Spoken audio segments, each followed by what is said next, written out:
그리고 반드시 우리가 성령으로 충만해야 될 이유가 요한복음 3장 34절에 보면요. 하나님이 보내신 이는 하나님의 말씀을 합니다. 즉 내가 하나님이 보낸 사람인가 아닌가 하는 것을 뭐로 알 수 있는가 하면 내가 하는 이 말이 하나님의 말씀인지 사람 소리인지. 여러분 대화할 때 하나님의 말씀으로 대화를 이어가십니까? 사람 소리로 대화를 이어갑니까? 물론 우리가 서로 이런저런 사람의 대화를 할 수 있어. 그런데 결론은 항상 하나님의 말씀으로 결론이 나야 됩니다. 그죠? 하나님이 보내신 이는 하나님의 말씀을 하게 돼 있어요. 왜? 이는 하나님이 성령을 한량없이 주시기 때문에 그렇습니다. 이게 없는 사람은 맨날 사람 소리 하다가 사람 생각으로 결론을 내립니다. 그러니까 맨날 내 생각하고 다르면 찢고 뽑고 싸우고 그냥 그러거든요. 항상 하나님 말씀이 이래 되어 있다. 아멘. 성령의 사람은 그렇게 대화를 매듭짓습니다. 그죠? 우리 분명하게 알아야 합니다. 그 외에도 여러 가지 정말 이 성령에 관한 정갈한 말씀들이 많이 있는데요. 그 중에 좀 추려서 말씀을 드립니다. 여러분 바나바라고 하는 사람 알죠? 초대교회에 정말 신실한 하나님의 사람인데 그래서 바나바 학교도 생기고 바나바처럼 우리 주의를 해야 된다는 말들이 많이 나오죠. 이 바나바에 대한 말씀이 있는데요. 사도행전 11장 24절에 보면요. 여러분 잘 아시죠? 같이 한번 읽어보겠습니다. 시작.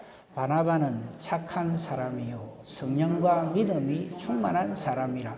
이에 큰 무리가 죽게 더하여 지더라. 아멘. 저 말씀 때문에 바나바 학교가 각 교회마다 합니다. 왜? 바나바 한 사람만 있으면요. 그 바나바 때문에 많은 사람들이 예수님을 알게 되고 예수를 믿게 되고 교회에 출석을 하게 되더라 이겁니다. 자, 우리 한번 봅시다. 나는 나 때문에 많은 사람들이 교회에 오게 되는지 아니면 그 반대가 되는지 그 생각해 봐야 됩니다. 바나바는 그런 사람이었어요. 저 바나바는요. 사울 아시죠? 나중에 사도 바울이 된. 그 사울이 예수를 이제 믿게 되었다고 회심했다 할 적에 전부 겁이 나가 아무도 옆에 안 가요. 근데 바나바는 갑니다. 성령의 사람은 성령의 일을 알아봅니다. 바나바는 착한 사람이라 그랬어요. 착하다는 말은 선하다는 말이거든요. 성령의 열매 중에 양선이란 말이 나오죠. 착하다, 선하다. 저는 본래 그 사람이 본래 본질적으로 착합니다. 우리는 말을 그렇게 쓰는데요. 사람은 본래 착한 존재가 아닙니다. 하나님께로부터 추방당한 이래로 사람은 전부 이기적입니다. 예수님 만나기 전에는. 예수님 만난 다음부터는 완전히 달라져요. 착한 사람이 돼요. 이거 구분해야 됩니다. 예수를 모르는데 본성이 착하고 사람 괜찮습니다. 이런 사람들은 우리가 얘기를 많이 하잖아요. 그죠? 근데 그거는 자기 기분에 맞을 때 고려합니다. 수틀리면요, 돌변하는 것이 이게 인간입니다. 그리고 그게 맞다고 해요. 그런데 바나바는요, 어떤 경우에도 항상 하나님 보시기에 옳았어요. 우리는 하나님이 이걸 어떻게 보실까로 살아야지 내가 볼 적에 이게 더 맞다 이렇게 살면 안 됩니다. 큰일 납니다. 바나바는 착한 사람이라 이 말은 성품이 좋다는 말보다도 하나님 보시기에 선한 사람이다 이 말이에요. 그 증거가 성령과 믿음이 충만한 것. 성령으로 충만해야 되고 믿음이 충만한 사람. 이 사람에게 하나님은 구원받기로 작정된 사람을 붙여주십니다. 자, 우리 교회가 부흥하려면 어찌해야 되냐면요.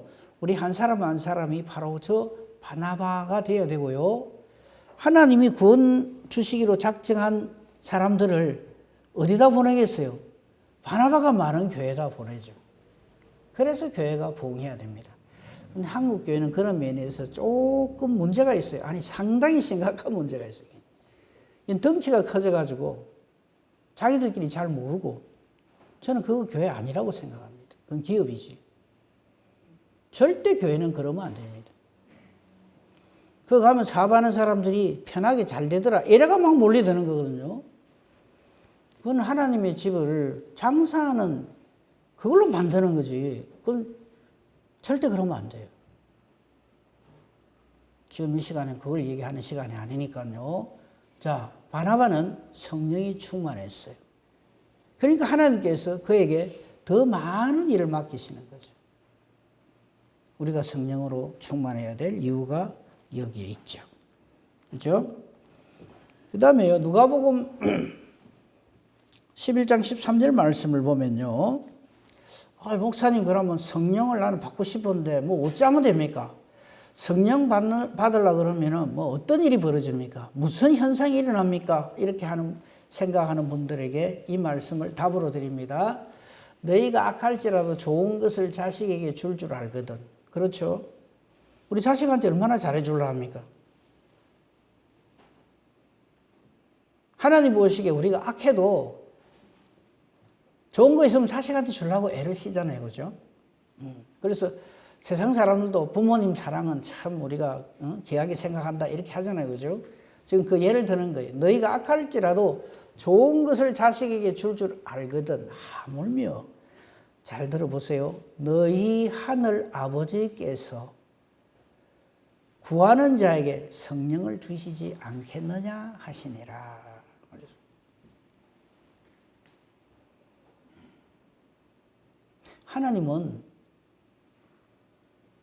하나님이 아버지가 되어 있는 사람은 성령을 반드시 주십니다. 걱정하지 마세요. 잘 모르겠는데요? 아니요. 오늘 오후 예배 우리 천 목사님 오늘 하시기로 되어 있는데 몸이 편찮으셔서 오늘 오후 예배도 제가 합니다. 그런데 그때 제가 족에 대해서 좀 더 자세하게 말씀을 드릴 생각입니다. 그때 가서 좀 더 자세히 말씀드리기로 하고요. 이 하나님이 택하시고 구원받은 자에게는 반드시 성령으로 충만케 하십니다. 목사님, 그러면 저는 아니란 말입니까? 저는 잘 모르겠는데요. 아니요. 나는 잘 몰라도 하나님은 이미 충분히 공급하고 계십니다. 왜? 우리가 못 깨달을 따름이지. 하나님은 이미 자기 백성에게, 자기 자녀에게 이미 성령으로 충만케 하십니다. 조금만 더 봅시다. 그러면 이제 그런 것들이 전부 기억나게 될 것입니다. 마태복음 10장 18절을 한번 볼까요? 그것보다 사도행전 2장 38절을 먼저 봅시다. 사도행전 2장 38절 보면 성령이 주어지는 사람에 대해서 소개를 합니다. 베드로가 이르되 너희가 회개하여 각각 예수 그리스도의 이름으로 세례를 받고 죄 사함을 받으라. 그리하면 성령의 선물을 받으리니 이랬어요. 그러니까 조건이 뭡니까? 조건이라기보다도 저렇게 하면 성령이 임하게 됩니다. 예수님을 만나서 회개하고 예수님의 이름으로 세례를 받은, 그래서 예수님의 대속의 은혜를 믿고 감사하는 사람에게는 반드시 성령이 임하게 됩니다. 이건 하나님이 하시는 일이에요. 내가 뭐 어쩌면 더 성령을 받으려는가 이게 아니고 그 사람에게는 반드시 하나님이 실수하지 아니하시고 실패하지 아니하시고 성령을 선물로 주십니다. 마태복음 10장 18절에서 22절에 보면 예수님께서 이렇게 제자들에게 말씀하신 게 있어요. 또 너희가 나로 말미암아 총독들과 임금들 앞에 끌려가리니 이는 그들과 이방인들에게 증거가 되게 하심이라. 그런데 너희를 넘겨줄 때에 어떻게 또는 무엇을 말할까 염려하지 말라. 그때 너희에게 할 말을 주시리니 말하는 이는 너희가 아니라 너희 속에서 말씀하시느니 곧 너희 아버지의 성령이시니라.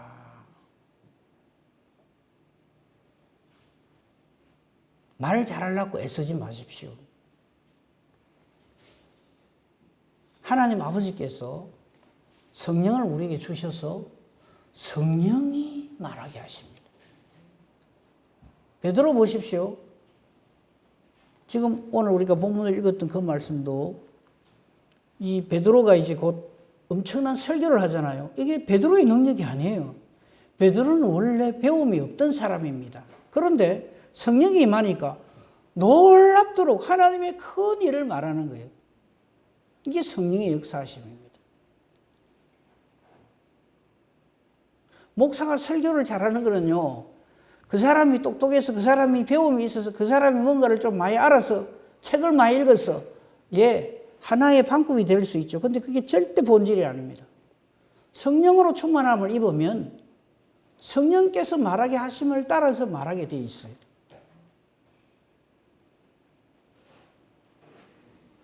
성령의 은사라고도 하죠. 그 성령의 역사하심이 바로 예수를 믿어서 구원된 사람들에게 이렇게 역사한다 하는 것을 성경은 우리에게 말씀을 합니다. 그래서 나중에 예루살렘 교회에서 구제하는 문제로 말썽이 일어났을 적에도 사도행전 6장 3절에 보면 이거 뭘 의미하느냐 하면 교회 안에서 무슨 문제가 있을 때 우리는 그것을 자꾸만 인간적으로 풀려고 그래요. 누가 누구랑 사이가 좋네 안 좋네, 누가 맞네 누가 틀렸네, 자꾸 그렇게 얘기를 하거든요. 아니요, 그러면 안 됩니다. 형제들아, 너희 가운데서 성령과 지혜가 충만하여 칭찬받는 사람 7을 택하라. 우리가 이 일을 그들에게 맡기고 하는 장면이 나옵니다.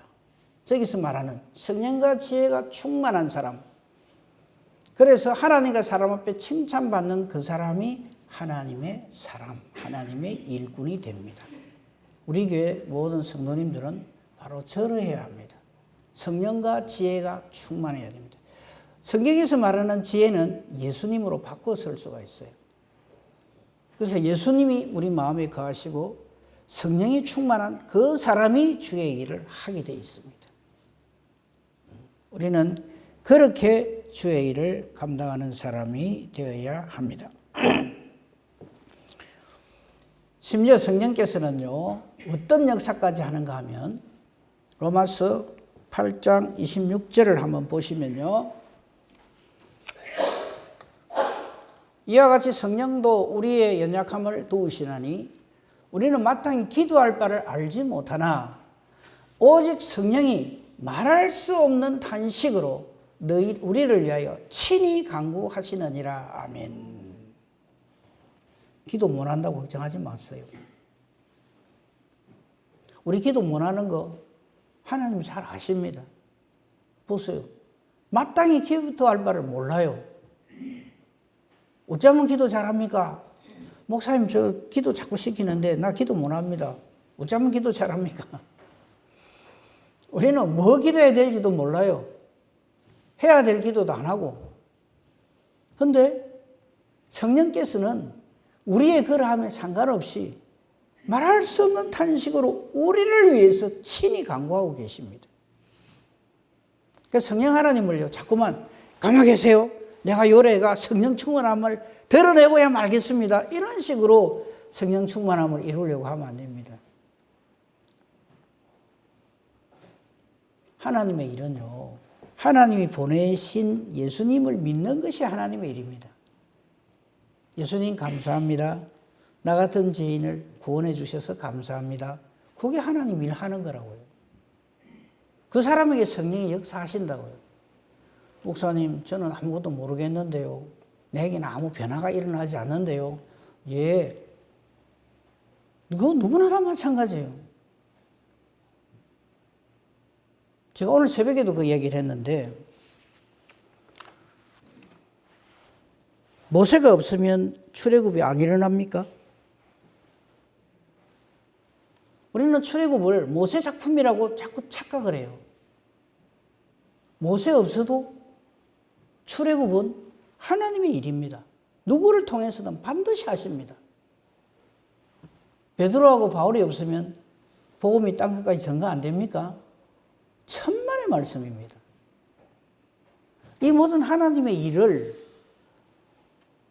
베드로나 바울이나 모세는요, 반드시 되어질 하나님의 일에 나 같은 죄인을 불러주셔서 이 일을 감당하게 해주시니 감사합니다 하는 하나님의 사람들이지, 내 없었으면 하나님도 일 못해서 이런 게 아니라고요. 그러니까 자꾸 내가 뭐 칼자루를 쥐고 내가 뭔가 하려고 하지 마세요. 그 안에도 하나님은 다 이루어 가십니다.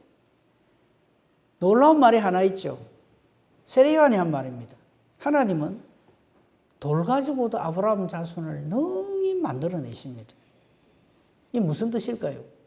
우리는 우리의 어떠함에 따라서 하나님의 일이 이렇게도 되어지고 저렇게도 되어지고 성공할 수도 있고 실패할 수도 있다, 이렇게 생각을 참 하기가 쉬워요.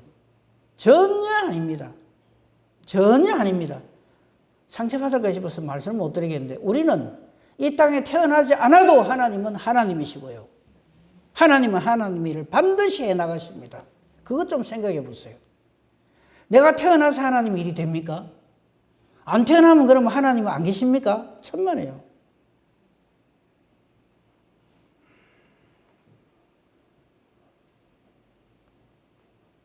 우리가 깨달아 알아야 할 건요, 우리의 어떠함에 상관없이 하나님은 하나님이시고 하나님은 하나님의 일을 반드시 해 가시는데, 이거 우리에게 하나님 안 알려주셔도 우리는 억울할 것도 아까울 것도 없는 죄인입니다.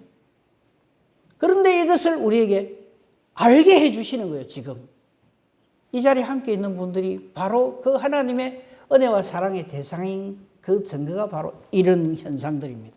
내게 일어나는, 왜 내게 자꾸 말씀을 듣게 하실까?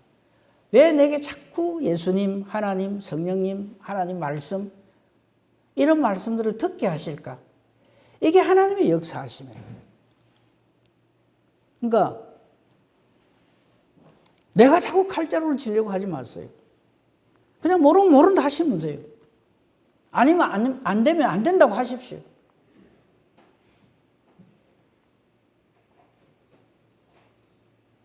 하나님이 다 행해 가십니다. 놀랍도록 이 모든 일들을.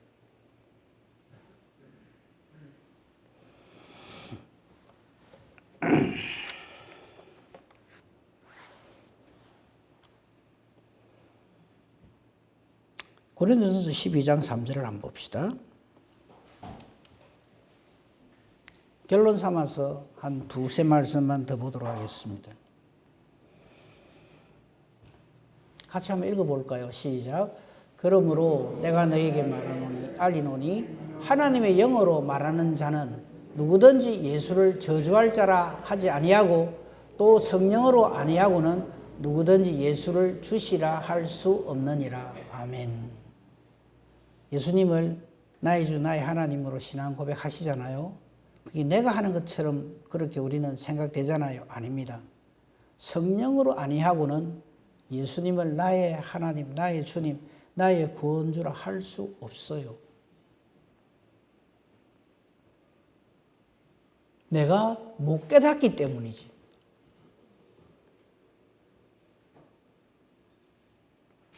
성령이 아니고서는 우리는 아무것도 할 수가 없어요. 예를 하나 들게요. 자, 농부가 이래 씨를 뿌리잖아요. 그래 놓고 농부는 어쩝니까? 몰라요, 그 다음에. 농부가 심기는 심었어요. 그래서 거기서 예를 들어서 열매가 맺었다 칩시다. 포도 열매가 맺었다 칩시다. 그럼 우리는 그 열매를 보고 뭐라 그럽니까? 아, 이 농부가 고생을 수고를 참 많이 했네 그러거든요. 근데 농부는요, 솔직히 말해서 심어놓고 몰라요. 자라게 하시니까 누구십니까? 씨 심으면 포도 난다 하는 건 알아요. 근데 그 시가 안에서 무슨 역사가 일어나고 무슨 짓을 해갖고 어떻게 해가지고 이 포도가 열매 맺히는 거는 농부가 아무것도 몰라요. 파보기를 합니까? 어쩝니까?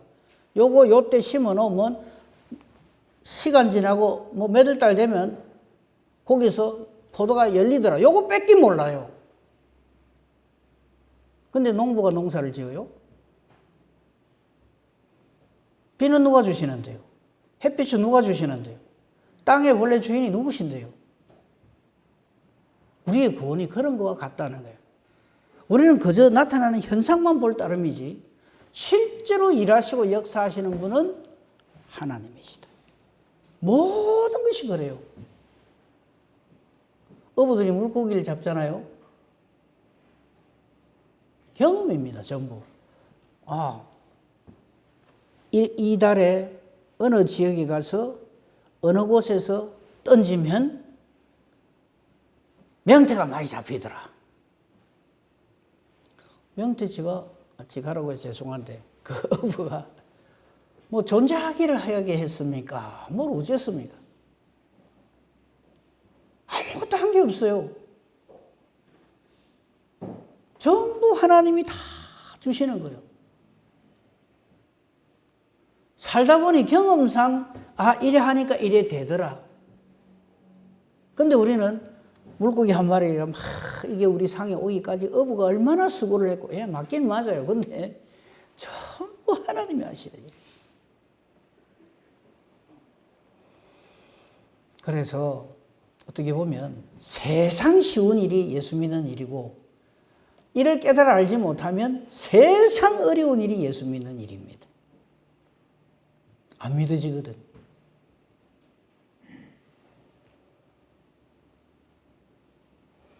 고린도전서 3장 16절입니다. 사도 바울을 통해서 하나님께서 딱 이렇게 정의를 내리십니다. 같이 읽어보겠습니다. 시작.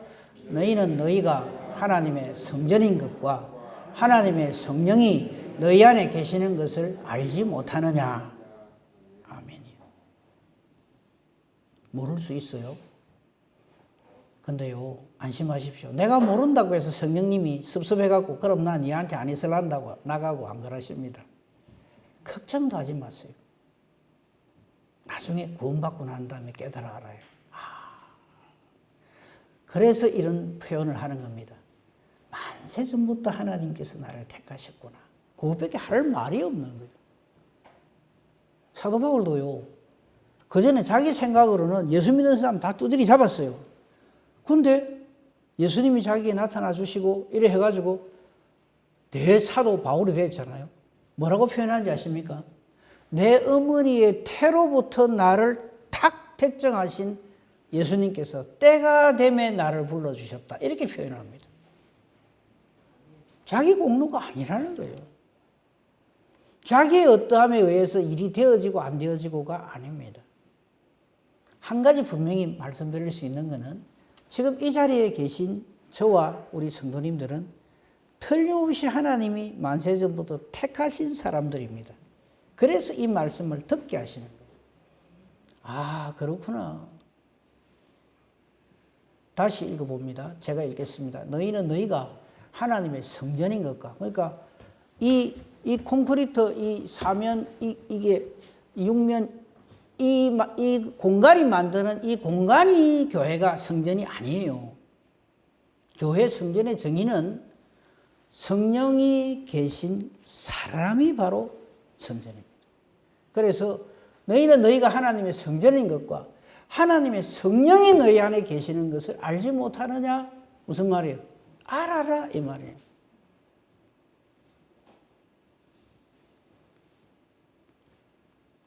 교회 청소 안 됐으면 교회가 왜 이래 초점노? 하나님의 성전이 이래 왜 이래 더럽노? 내가 깨끗하면 돼요.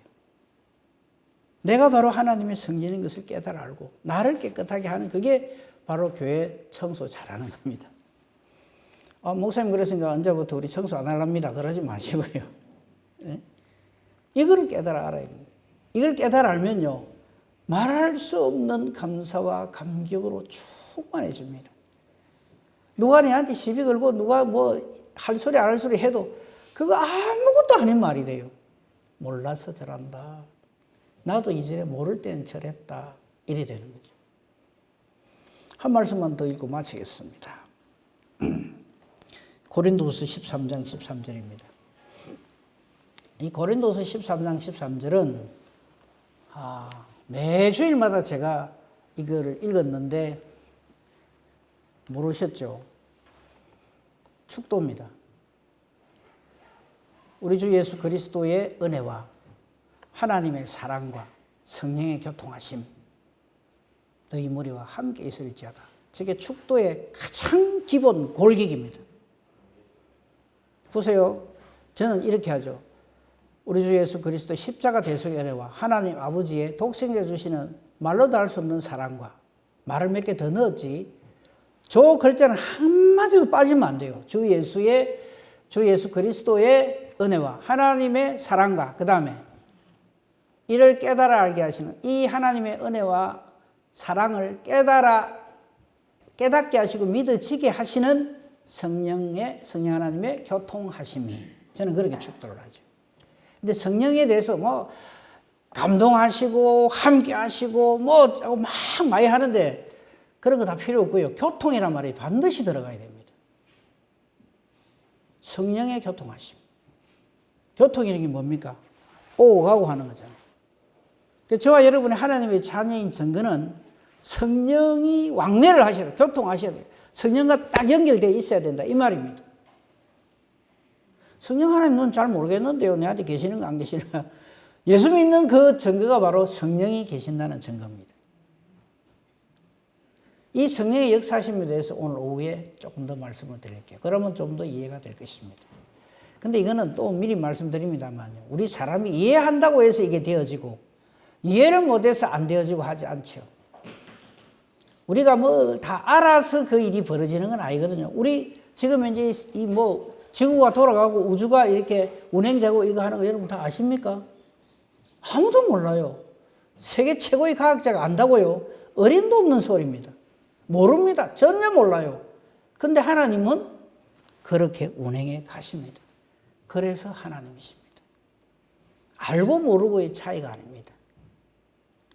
이런 하나님이 계시다 하는 것을 우리는 성경을 통해서 확신을 하게 되죠.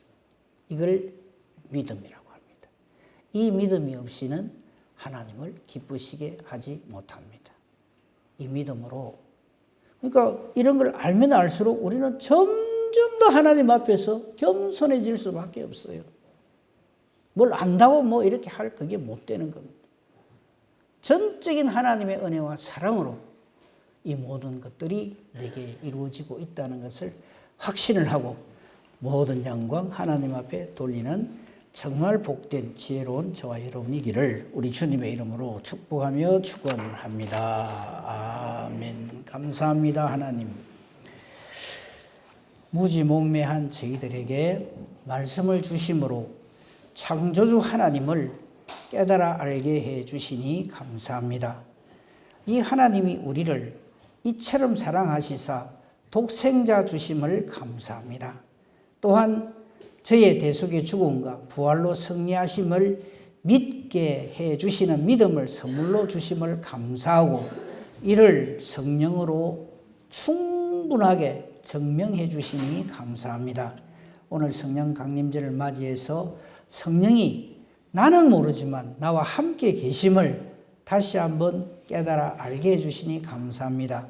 성령으로 충만하여 하나님 주신 이 믿음을 확실하게 증명받는 우리의 남은 삶이 되게 하여 주시옵소서. 예수님 이름으로 기도합니다. 아멘. 감사합니다. 서로